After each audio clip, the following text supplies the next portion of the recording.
Fitoria vllaznisë në transfer ndaj Bylis, pra klasika me Tiranën, Kupa e ikonave në atletik Vildan Tufi dhe suksesi i ekipit të Mundjes Vllaznia në kampionatin kombëtar të moshave zhvilluar në Shkodër ishin në fokus të emisionit Studio Sport, transmetuar si zakonisht çdo të mërkurë në RTS Shkodra. Vllaznia ka ndryshuar në formë dhe në përmbajtje, në lojë, në taktik, në cilësi, por pika më e dobët e saj është porta. Kështu që trajneri, stafi duhet mendoj mirë shumë për portën ose përgatitësi portierit duhet bëjë një punë më kualifikuese në mënyrë që gjithaj djerës i lojtarëve mos të shkojnë dëm për pavësinë e portës.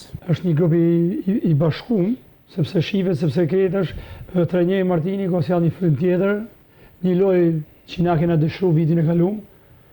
Sa them drejtën, nuk kena pa një vllazni tillë sulmuese për gjatë gjithë sezonit kaluar, ndërsa asimet kena një ekip që sulmon dhe për gjatë gjithë 90 minutave. Një klasike realisht që të bëron emocione, një klasike që e përjeton i gjithë qyteti, një klasike që ne kena dëshirë gjithmonë që me kanë të dy ekipet në maje që me luftu sa më shumë dhe me fitu ekipi më i mirë, sepse edhe Tirana realisht është një ekip që ka tradita të jashtëzakonshme. Pjesë e emisionit ishin edhe komentet për kampionatet kombëtare të futbollit për kategorinë e dytë dhe të tretë.